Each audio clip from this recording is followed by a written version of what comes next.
Assalamualaikum warahmatullahi wabarakatuh. My name is Raja with student number 7310231045. So, today I want to share my understanding about tense and aspect. I will start with tense. For my understanding, uh, tense is when things when things happens to describe an actions. uh, there are three types of tense. For the first one is present tense. Present tense used for things that happen now or regularly. For example, I eat breakfast at 8 a.m. So it means that I usually eat breakfast at 8 a.m. And for the next, there is a past sentence. So past sentence used for things that happen before now. For example, I eat. Uh, I ate breakfast at 8 a.m. yesterday. For the last is a future sentence. Future sentence is used to things that will happen later.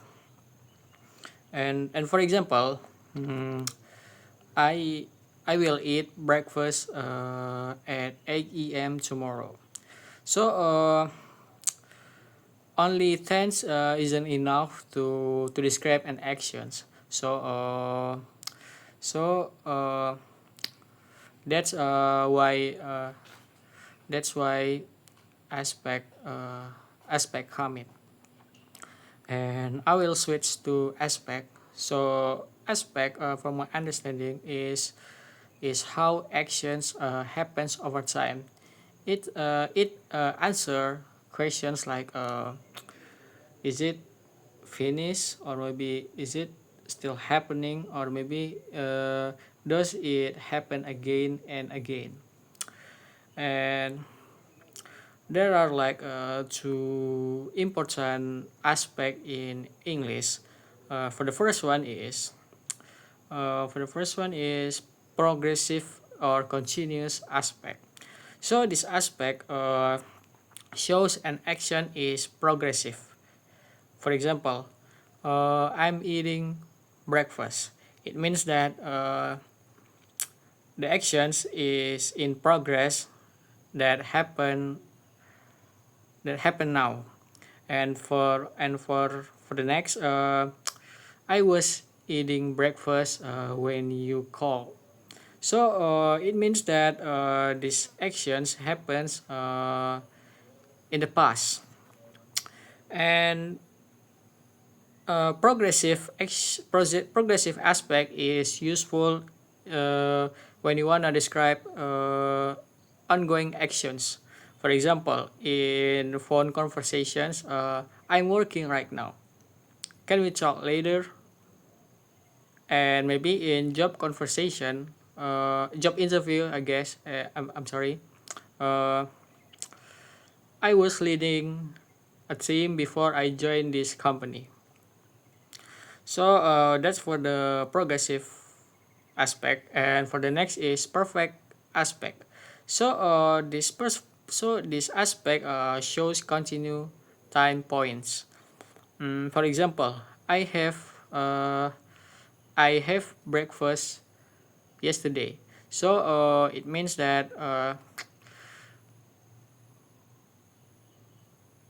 the action happened before, and it's still important now. And for the next, I had eaten breakfast yesterday before you arrived. It means that it happened before the past time event. So a perfect aspect is useful in professional settings. For example, maybe in negotiations, uh, we have reviewed the contract and want to discuss the next steps. So it means that the the review happened, and it's a matters now. It's a matters now. And for the next, uh, I have worked in this company for 5 years. It means that it started in the past and still continue until now. So after we understand about tense and aspect, let's we look out at how they are used in real life situation. For example, maybe in negotiation, uh, uh, let me remember about that. I'm sorry. In job interview, so I manage a team of people, a team of 10 people. So it means that uh, it's a it's a simple pass of it's a simple perfect or simple pass of finish perfect. So I think that's all for my understanding about tense and aspect. I apologize if I made so many mistakes. Assalamualaikum warahmatullahi wabarakatuh.